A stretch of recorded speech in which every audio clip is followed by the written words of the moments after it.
د فلم شروعات د یو زوړ کور نه کیږي کوم چې ډېر زیات خوفناک وي او ویران پروت وي او بیا هلته کې یوه ښځه راځي او موږ ته داسې ښکارېږي چې دغه ښځه ذهني توازن یې ټیک نه دی. له هغې په لاس کې یو خوفناکه کیلونه هم وي او له هغې په ذریعه باندې دا لاره تلاش کوي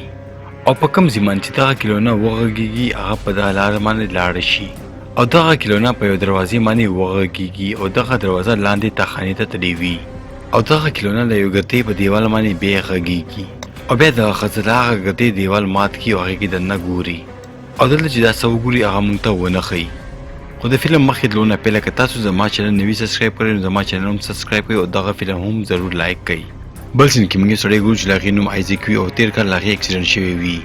په کوم کې چې د دې یاداشت لري وي. بیا د دې ملګري ورته وایي چې یو کور دی او هلته کې یو کس ورته پکار دی او تا ته له کار ضرورت هم دی او پیسې هم د سره نشته نو تا ته پکار دی چې هغه کور ته لاړ شي او کار وکړه او ته چې څه د پیله زما ورور خپل ځان مړ کړی دی او هغې نه پس سره هغې ښځه هم غیبه ده او زما ورور اوس په کور کې یوازې ده او ته لاړ شو له هغې خیال ساته او د دغه کار کولو به زه تا ته ډېرې زیاتې پیسې درکړم. دلته کې آیزیک په سوچ کې لاړ شي دا خو ډېر معمولي کار دی خو دا سړی خو ما ته ډېرې زیاتې پیسې راکوي خو دې ته د پیسو ډېر سخت ضرورت وي او دغه کار دپاره دا بیا هغه وکړي او هغې سره لاړ شي. بیا دوی هغه کور ته راځي خو دغه کور ډېر زیات ویرانه وي او دا سیند سره نږدې هم وي. دا په یو ټاپو باندې وي. کله چې آیزیک دا وګوري هغه ډېر زیات ویریږي.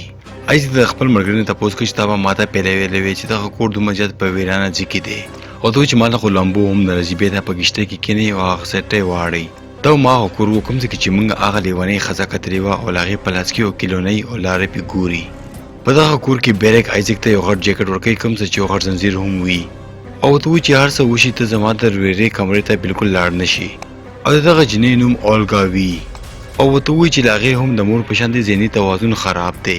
او دلته کې موږ ته پته لګېږي چې دغه ښځه د دغه جینۍ مور وي او ته وایي چې اولګا دومره یېرېږي چې څوک هم دې ته نږدې ورشي هغه چغې کړي او هغې همیشه خپلې سترګې باندې لاس ایښولی وي او یو ګوټ کې ناسته وي. بیرک بیا آیزیک ته هغه جیکټ اچوي خو دغه جیکټ د اورګا کمرې پورې وي. دغه جیکټ د لوحې نه څه کم نه وي. یو خو دې پورې ډېر اوږد زنځیر وي بل دې پورې ډېرې زیاتې تالې هم نښتې وي او آیزیک نه غوښتو چې دغه جیکټ دا واچوي خو دا بیرک یو شرط وي چې دغه جیکټ به دا په هر صورت اچوي خو آیزیک ته د پیسو ډېر زیات ضرورت وي او دا د دې مجبوري وي او دغه جیکټ په دا وس اچوي. آیزیک بیا په ټول کور کې ګرځېږي خو دې ته اندازه کېږي چې دغه کور کې څه کیسه شته.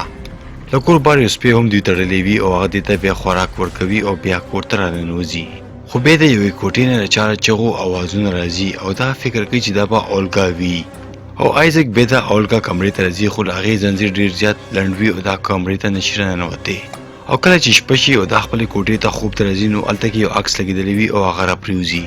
په دغه عکس کې یو ماشومه وي او هغې په لاس کې یو کیلونه نیولې وي خو دغه عکس بره نه الټه رالاړه شوی وي او لږ ساعت پس دغه عکس پخپله سیده شي خو په دغه عکس کې چې کومه ماشومه وي له هغې سترګې هم ډېرې زیاتې غټې شي کوم څه چې دا ډېر زیاته خوفناکه ښکارېږي. آیزیک چې کله تا وګوري هغه ویریږي خو بله ورځ آیزیک په ټول کور کې ګرځېږي او دغه معلومات کوي چې آخر دا څه کیسه ده خو بیا هلته کې اورګا راځي او هغې په لاس کې تیر کمان وي. اورګا ورته وایي چې زما مور یو لیونۍ ښځه وه او هغې به همیشه دغه جیکټ زما پلار ته اچولو او په دغه کور کې به بندي کولو او ته وایي چې دغه تالې چابي به زما مور په غاړه کې اچولې وه خو بیا یوه ورځ زما مور اچانک هلته کې غیبه شي او زما پلار فکر کولو کو هغه به لاندې تاخانې ته تللی وي او بیا زما پلار هغې پسې لاندې تاخانې ته کوشي خو هغې پسې بیا د تاخانې دروازه د بهر نه بنده شي او زما پلار ډېر زیات ویرېدو او له هغې باندې زړه دوره راغله کوم څه چې هغه هلته کې مړ شي. دغه ټوله کیسه چې وکړي اولګا هلته نه بیا لاړه شي. دغه ټوله کیسه چې آیزیک اوري هغه یو ځای کې په ارام کښېني خو بیا هلته کې هغه کیلونه یو ځل بیا پخپله غږېږي. آیزیک ته پته ولګي چې دغه کیلونې کې څه کیسه ده او هغه دغه کیلونه اخلي او لاندې تاخانې ته ځي چېرته چې د هغه ګتې دیوال لا ګوري او په هغې کې سورې هم وي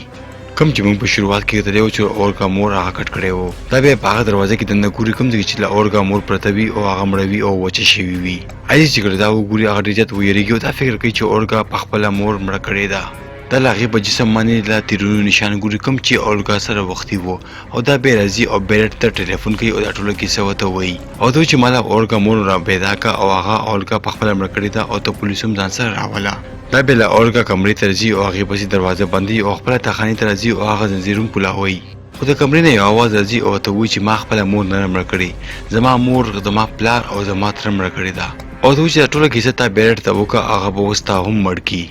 او دا بیا له اورګا کمرې ته راځي او هغه کولاوي. خو اورګا دلته کې دته یو بله کیسه هم وږي او په کوم باندې چې ډېر زیات حیرانه شي او ته وایي چې تېر کال خو ته دلته پخپله راغلی وې او تا زما پلار په لاندې تاخانې کې بند کړی و او دا هر څه تا زما د تره په خوله باندې کړي وو.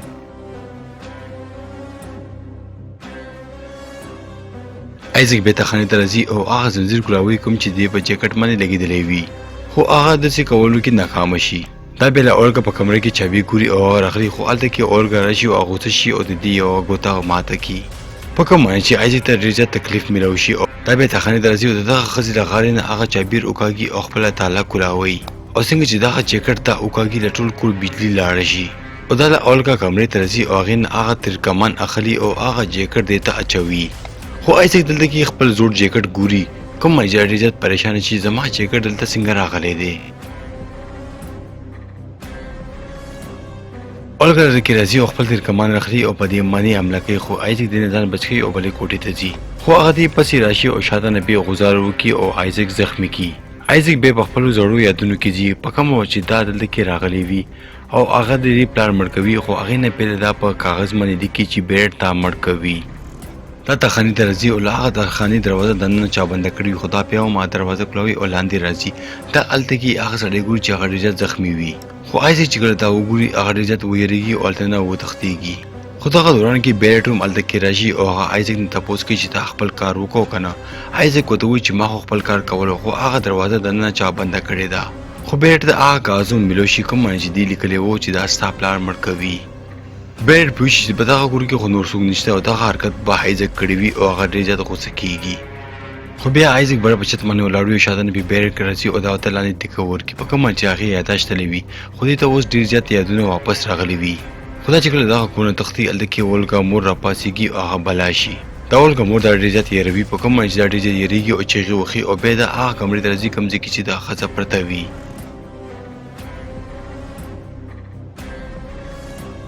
بیا ایزک هغه ګتې دیوال کټ کوي خو دې څه خوا کې هغه مړی هم پروت وي او دا هغه بار بار ګوري کوم چې ډېر زیات یېرېږي او له هغې سره کې هم کولاوي وي او دا ښځه خاندي هم. دا بیا خپله ټوپۍ راخلي او دغه مړي په مخ باندې اچوي خو دغه مړی یو سترګه کولاوي او بیا هم دې ته ګوري په کوم باندې چې ایزک اوس نور هم ډېر زیات یېرېږي. بیا هلته کې اولګا راځي او له هغې د جسم نه تیر روکاږي. دلته کې بیا بیرټ هم ورسېږي او هغه اولګا نه تپوس کوي چې ایزک څه شو خو ایزک د هغه دیوانه ټوله کیسه ګوري او اولګا ورته وایي چې هغه ما په خپلې کوټه کې بند کړی دی. خو دغه دوران کې بیرټ ته پته ولګي چې ایزک له هغه دیوال شاته پټ دی خو بیا دا هغه دیوال ماتوي او غواړي چې ایزک د دغه دیوال نه بهر ته روکاږي خو اولګا شاته نه په تیر باندې په دې غوځار وکړي او دا پې زخمي کړي. هغې نه پس دا تاخانه بنده کړي او بهر وځي. بیرټ په تیر باندې لګېدلی وي او هغه زخمي وي او تا بیا هم په خپلو خبرو کې ایزک راګیری او هغې نه بېوقوف جوړوي او ایزک ته وایي چې دغه کوټې نه بهر راشه او موږ دلته نه به وتښتېږو لاړ به شو. خو حقیقت خو دا و چې هغه ایزک دلته نه تښتولو نه بلکې هغه یې مړ کولو. دا هلته کې یو لرګی راخلي او دیوال سره ودرېږي چې څنګه ایزک روزي بار زه به هغه په سر ووم او مړ به کړم. خو ایزک هغې ته په ټلیفون ووایي چې ته چاته وایې چې بار ته راوځه زه خو پهله نه هم بار ته راوتی یم په کوم باندې چې دغه سړی ډېر زیات ویریږي او دا بالکل هم نه پوهېږي چې دې ته څه کیسه روانه ده او دا فکر کوي چې دیوال شاته ایزک نه نو دا څوک دی او بیا دیوال شاته نه له اورګا مور راوځي کوم باندې چې بیرټ ډېر زیات ویریږي او چې څنګه بیرټ وګوري هغه په دې باندې حمله وکړي او دغه شانتې موږ ګورو چې هلته کې چغې شي او دلته کې موږ ته پته ولګي چې اورګا مور ووته او دغه سړی هلته کې مړ کړو. اوس موږ ګورو چې ایزک هغه سپی هم راخلاص کړو هلته نه لاړو او هلته کې اورګا هم راغلی وي او ډېر په غور سره ایزک ته ګوري او هغه کوشش نه کوي چې دا ایزک دلته کې مړ کړي. زه اوس تاسو ته ټوله کیسه کوم چې اخر په دغه فلم کې څه شوي وو. اصل کې بیرټ او له اورګا پلار یو غلط کاروبار کولو او د اورګا مور ته دې باره کې پته نه وي خو کله چې هغې ته دغه معلومات کېږي هغه په دې په پلار باندې ډېره غوسه کوي او دا خپل خاوند ته جیکټ اچي چې دا بار ته لاړ نه شي او دغه غلط کارونه نور ونه کړي. خو اورګا پلار غوښتو چې بهر حالات وي زه به دغه کاروبار مخکې کوم او هغې نه وغوښتو چې زما ښځه ما د دغه کاروبار نه منې کړي. بیا د اورګا پلار او له هغې تره یو ځای شي او د دې مور مړه کړي او د یو دیوال شاته یې پټه کړي او دغه افوا خواره کړي چې د دې مور غیبه شوه او چېرته پټه ده. خو بیا د اورګا مور راپاڅي او د دې پلار پریشانه کوي په کوم باندې چې هغې خپل ځان هم په تاخانه کې بند کو او خپل ځان یې مړ کو. څنګه چې ما تاسو ته ویلي وو چې دغه تاخانې دروازه دننه چا بنده کړې وه او پاتې شوه خبره د دغه ګیلونې له اورګا مور کې شیطان ننوتی و او په دغه کور کې ګرځېده چې څوک راشي او زما هغه مړی روچت کي او خښې کي او مال سکون ملو شي